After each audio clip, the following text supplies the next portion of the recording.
말이에요. 더 나은 미래를 만드는 것이 가능한 것인가? 라는 질문에 대해서 무엇이든 의심 없이 받아들인다는 것은 또 하나의 신념 체계를 만드는 일에 불과하다. 악 없는 선이 우리 마음속에 존재할 수 있을까? 선악은 사람과 사물에 속하는 것이 아닌 우리 마음속에 나타나는 것을 그 대상에 투영하는 것이다. 유토피아를 만든다는 것은 동전의 두 면 중 앞면만 쳐다보며 뒷면이 사라진다고 믿는 것과 같은 관점이다. 개인으로 당신은 어느 곳에 존재하는가? 당신이 떠올리는 순간에 또는 누군가가 건드리는 순간에만 나타나는 것이며 당신의 마음속에 있는 사고와 관념일 뿐이다. 라고 말하네요. 자, 더 나은 미래를 만드는 것이 가능한 것인가? 라는 질문에 대해서 이 사람은 사고와 관념일 뿐이다. 라고 말을 하는 것에 대해서 조금 거부감이 갈 수도 있어요. 왜? 우리가 더 나은 미래를 위해서 노력하지 않는다면 더 나은 미래가 오겠습니까?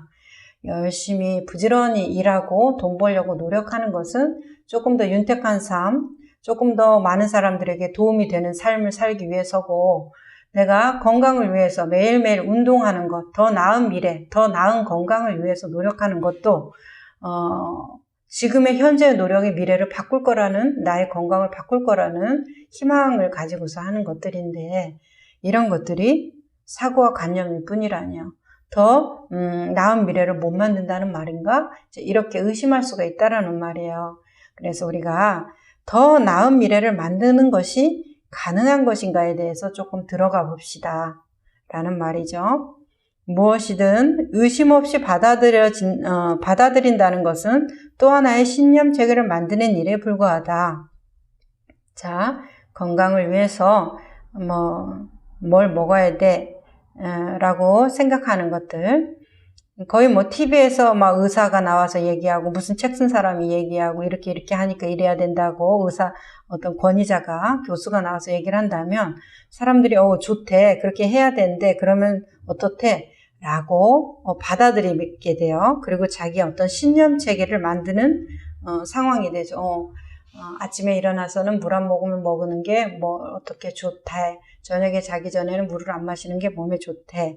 이런 것들이 정말로 그런지 안 그런지 모르지만은 그 사람은 권위자고 그 사람은 책을 쓴 사람이고 그 사람은 무슨 학위를 받았으니까 맞는 말이겠지 이렇게 생각을 하면서 받아들인다면 어떤 신념 체계를 만드는 일이라는 말이겠죠. 악 없는 선이 우리 마음속에 존재할 수 있는가? 자, 두 개로 나누어졌지 않으면 앞면이 없는데 어떻게 뒷면이 존재하겠습니까? 선이 없는데 어떻게 악이 존재하겠어요? 악이 없는데 어떻게 선이 존재하겠어요? 그냥 짧은 것이 없는데 어떻게 긴 것이 존재하겠습니까? 그냥 같은 것, 그것 자체만 있겠죠. 근데 우리의 마음속에는 반드시 비교 대상을 세웁니다. 대상이 존재한다는 것은 분별이 가능하다는 얘기니까 두 개로 나눠주면 벌써 비교가 가능하다는 얘기야. 너만 비교해도 가능하잖아요. 그랬을 때 우리가 뭔가를 판단하는 것은 비교 대상이 존재한다는 거. 그 비교 대상이 어디에? 내 마음속에 존재해야 되지. 정말로 객관적으로 길고 짧은 것이 있다. 그래서 이건 짧다, 이건 길다 이렇게 말하는 거다.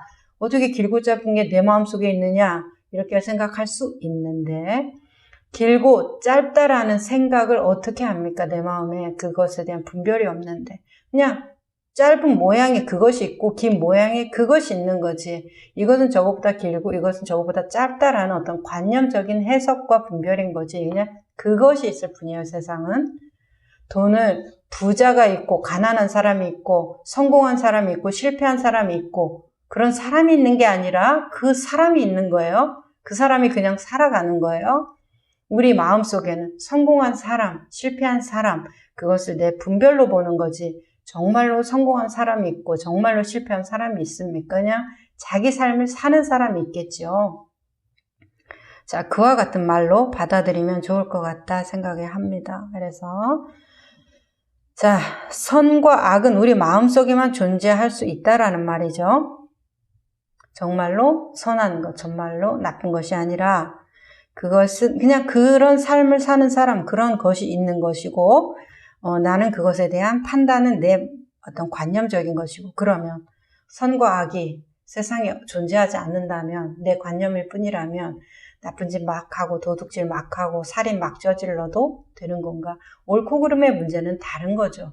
공동체의 건전성, 같이 살아가는데 안전성은 다른 문제고, 그것을 보는 나의 시각에 대한 이야기죠. 내 마음에 대한 이야기입니다. 그것이 어떻게 발현돼서 어떤 열매를 맺는 것은 어떤 얘기다. 인과의 문제고 인연법의 문제입니다. 콩을 심었는데 사과가 나거나 딸기를 심었는데 배가 나거나 그러지 않을 거 아니에요. 내가 살인을 저질렀으면 살인에 대한 인과가 일어나잖아요. 주변 관계도 엉망이 되고 그런 것처럼 그게 괜찮다, 안 괜찮다의 문제가 아니라 그것은 인연법에 따라간다. 내가 보는, 우리가 얘기하는 것은 인연법 얘기가 아니라 무엇? 그것을 보는 그 시선이 내 안에 존재한다라는 거, 그 분별이 내 안에 존재한다는 거, 그것을 우리는 나누고 있습니다. 자, 그래서 유토피아를 만든다는 것은 동전의 두 면 중 앞면만 쳐다보면 뒷면이 사라진다고 믿는 것과 같은 관점이다. 우리는 지금 계속해서 마음 얘기를 하는 거예요. 실질적으로 세상을 좋게 만들기 위해서 노력하는 분들, 봉사하는 분들, 자기를 희생하는 분들도 많잖아요. 정말로 내 개인적인 사심 없이. 자, 그런 것들에 대해서 비판하자는 얘기가 절대 아닙니다. 유토피아를 만들기 위해서 노력하는 거 아주 좋은 일이에요. 감사한 일이죠. 하지만은 내가 유토피아를 만들고 세상을 선의롭고 정의롭게 만들고 나는 봉사하는 삶을 살면서 어려운 사람을 도와주겠다라는 그 마음은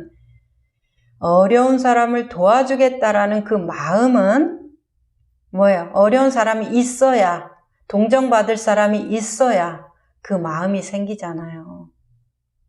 그 얘기지. 내가 어려운 사람들을 위해서 하는 그 노력에 대해서 그거는 다 네 어떤 관념이고 이기심이야 라는 얘기가 아니라 공동체에서 우리는 어차피 어떤 역할을 맡고 어떤 삶을 살아갑니다.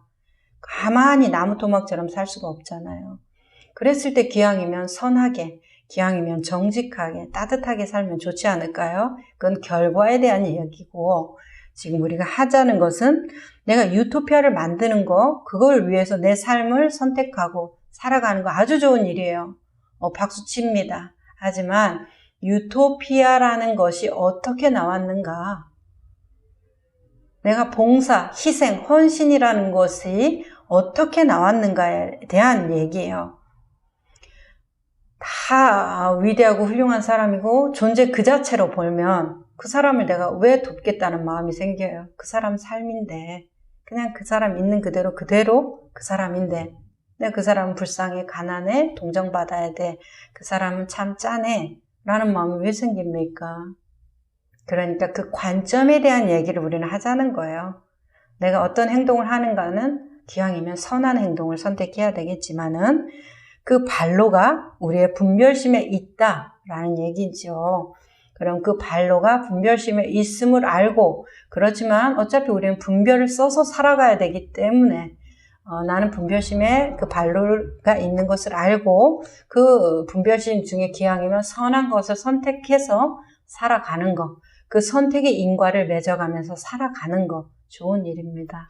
하지만 내가 내 분별심도 없고 난 오로지 한결같이 어떤 선하고 정의로운 사람이야 라는 그것이 왜 문제가 돼요? 결국 나를 속박할 테니까, 나를 자유롭지 못하게 만드니까 그걸 돌아보자는 거지. 그 행실이 지적하기 위해서, 무지를 탓하기 위해서가 아니죠.